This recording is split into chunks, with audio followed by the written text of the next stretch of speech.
मित्रांनो नमस्कार। मुख्यमंत्री युवा कार्य प्रशिक्षण योजनेसंबंधी आज 1 ऑक्टोबर रोजीची आनंदाची बातमी या व्हिडिओच्या माध्यमातून मी तुम्हाला सांगणार आहे। त्यामुळे व्हिडिओ शेवटपर्यंत पहा आणि जास्तीत जास्त प्रशिक्षणार्थ्यांपर्यंत शेअर करा। काल मुख्यमंत्री युवा कार्य प्रशिक्षण योजनेतील प्रशिक्षणार्थ्यांच्या विविध मागण्या मान्य करण्यासाठी माननीय तुकाराम बाबा आणि महाराष्ट्रातील 17 जिल्ह्याचे जिल्हा अध्यक्ष त्याबरोबरच इतर अनेक प्रशिक्षणार्थी हे मुंबई येथे गेले होते। काल मंत्रालयात बाबा आणि प्रशिक्षणार्थी दिवसभर उपमुख्यमंत्री एकनाथ शिंदे यांची भेट घेण्यासाठी तिथेच होते। काल कॅबिनेट बैठक आटोपल्यानंतर माननीय एकनाथ शिंदे साहेब जेव्हा बाहेर येत होते त्यावेळेस जे ऋषी पवार सर आहेत त्यांनी माननीय उपमुख्यमंत्री एकनाथ शिंदे साहेब यांना निवेदन दाखवून त्यांची भेट घेतली व त्यावरती ऋषी पवार यांनी सांगितलं की जे बाबांनी आंदोलन केलं होतं त्या संबंधीचे जे निवेदन होतं ते त्यांना दाखवलं व त्यांनी सांगितलं की यावरती मी काहीतरी निर्णय घेणार आहे। आणि असं म्हणून उपमुख्यमंत्री एकनाथ शिंदे हे तिथून निघून गेले। त्यानंतर पुन्हा सर्व प्रशिक्षणार्थ्यांचं शिष्टमंडळ तुकाराम बाबा सोबत ते मुंबई येथील बाळासाहेब भवन इथे गेले। तिथं एकनाथ शिंदे साहेब होते। त्यानंतर माननीय उद्योग मंत्री उदय सामंत यांच्या माध्यमातून त्यांची एकनाथ शिंदे साहेब यांच्यासोबत भेट झाली। उद्योग मंत्री उदय सामंत यांनी सांगितलं की हे आमच्या लक्षात आहे आणि एकनाथ शिंदे साहेब यांनी सुद्धा सांगितलं की यावरती आपण काहीतरी निर्णय घेऊ। पण सध्या महाराष्ट्रामध्ये जी पूर परिस्थिती निर्माण झाली आहे त्यामुळे संपूर्ण मंत्री असतील किंवा इतर नेते असतील त्यांना सर्वांना मी ही पूर परिस्थितीचं जे आढावा आहे किंवा मदत कार्य यासाठी पाठवलेलं आहे। त्यामुळे याला थोडासा वेळ लागेल।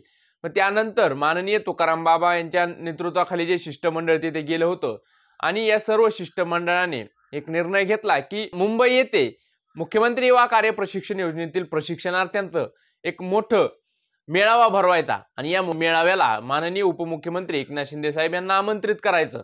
आता यासाठी मंत्रालयाजवळचे जे मोठमोठे हॉल आहेत तिथे त्यांनी पाहणी केली आणि त्यातलाच एक हॉल ते बुक करतील जेणेकरून प्रशिक्षणार्थ्यांना तिथे मोठ्या संख्येत उपस्थित राहता येईल। आणि त्यानंतर त्यांनी माननीय तुकाराम बाबा यांच्या नेतृत्वाखालील शिष्टमंडळांनी उपमुख्यमंत्री एकनाथ शिंदे यांच्याकडे 3 ते 4 तारीखा म्हणजे देणार आहेत किंवा दिले असतील। त्यापैकी एक तारीख ते जेव्हा निवडतील त्यानंतर हा मेळावा ते तिथे होईल। आता या मेळाव्याला माननीय उपमुख्यमंत्री एकनाथ शिंदे उपस्थित राहतील त्यामुळे प्रशिक्षणार्थ्यांची उपस्थिती खूप महत्त्वाची आहे। आणि नेतृत्वाने सुद्धा काल स्पष्ट सांगितलंय, परवा दिवशी सुद्धा बाबांनी लाईव्ह मध्ये सांगितलं होतं की आता हे काय असेल तर शेवटचं असेल। आता हा जो उपमुख्यमंत्री एकनाथ शिंदे यांच्या उपस्थितीमध्ये मेळावा होणार आहे यासाठी बालाजी पाटील चाकूरकर साहेब असतील किंवा तुकाराम बाबा असतील किंवा इतर प्रशिक्षणार्थी सहाय्यक संघटनेचे सर्व नेते आणि जिल्हाध्यक्ष उपाध्यक्ष असतील यांच्या नेतृत्वाने सांगितल्यानुसार आता हे शेवटचं आंदोलन किंवा मेळावा असेल। कारण यानंतर जर प्रशिक्षणार्थ्यांची संख्या नसेल तर ते पुढे काहीच करणार नाहीत। त्यामुळे आता हा शेवटचा चान्स आहे। प्रशिक्षणार्थ्यांनी खूपच मोठ्या संख्येने कमीत कमी 20 ते 30 हजार प्रशिक्षणार्थी या मेळाव्याला उपस्थित राहिले पाहिजे जेणेकरून आपला मुद्दा लगेच क्विक त्या मुद्द्यावरती ऍक्शन घेतली जाईल। आता असं म्हणायची वेळ आली की अभी नाही तो कभी नाही, आता जर नाही तर मग पुन्हा कधीच नाही। त्यामुळे प्रशिक्षणार्थींना संघटनेच्या वतीने किंवा सर्व नेतृत्वाच्या वतीने सर्वांना आव्हान आहे की जी तारीख फिक्स होईल आणि ती तारीख माननीय तुकाराम बाबा हे डिक्लेअर करतील त्या तारखेला मुंबई येथे मंत्रालयाच्या जवळ जो हॉल बुक केला जाईल त्या हॉलमध्ये खूप मोठ्या संख्येने एवढ्या मोठ्या संख्येने प्रशिक्षणार्थी उपस्थित राहिले पाहिजेत की काही वेळासाठी मुंबई जाम झाली पाहिजे। म्हणजे जेणेकरून जे उपमुख्यमंत्री एकनाथ शिंदे असतील किंवा मुख्यमंत्री देवेंद्र फडणवीस असतील त्यांना लक्षात येईल की प्रशिक्षणार्थ्यांची ताकद ही काय थोडीफार नाहीत, खूप मोठी ताकद आहे आणि यांनी जर त्यांच्या मनात आणलं तर काही करू शकतात। अशा पद्धतीने आपल्याला हे जो मेळावा घ्यायचा आहे त्याची रूपरेषा असणार आहे। त्यामुळे प्रशिक्षणार्थ्यांनी शेवटचा चान्स आहे त्यांच्या हातामध्ये आणि त्यामुळेच खूप मोठ्या संख्येने तिथे उपस्थित राहायचंय। आता एकनाथ शिंदे साहेब यांच्या भेटीनंतर तुकाराम बाबा यांच्या सोबत जे शिष्टमंडळ आहे या शिष्टमंडळाची काँग्रेसचे जे आमदार आहेत साजिद पठाण यांच्यासोबत भेट झाली।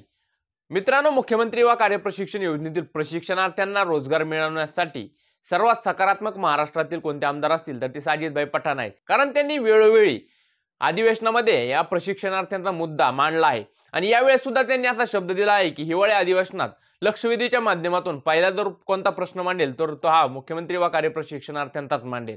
आणि त्याबरोबरच काँग्रेसचे सर्व आमदारांचा या प्रशिक्षणार्थ्यांना पाठिंबा आहे आणि जिथे गरज पडेल तिथे त्यांना मी घेऊन येईल असा सुद्धा शब्द त्यांनी तुकाराम बाबा यांना दिला आहे। त्यामुळे नक्कीच विरोधी पक्ष सुद्धा आपल्या बाजूने आहे।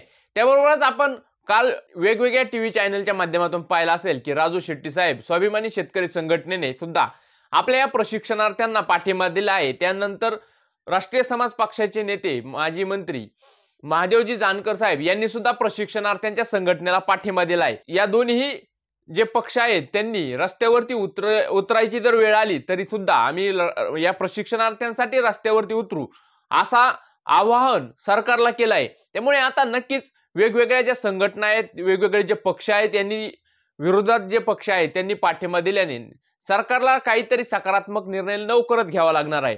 त्यामुळे मित्रांनो, आता हा लास्ट चान्स मानता येईल, पण हा सर्व प्रशिक्षणार्थ्यांच्या संख्येवरती अवलंबून आहे आणि प्रशिक्षणार्थी किती उपस्थित राहतात यावरती नक्कीच काहीतरी सकारात्मक निर्णय होईल।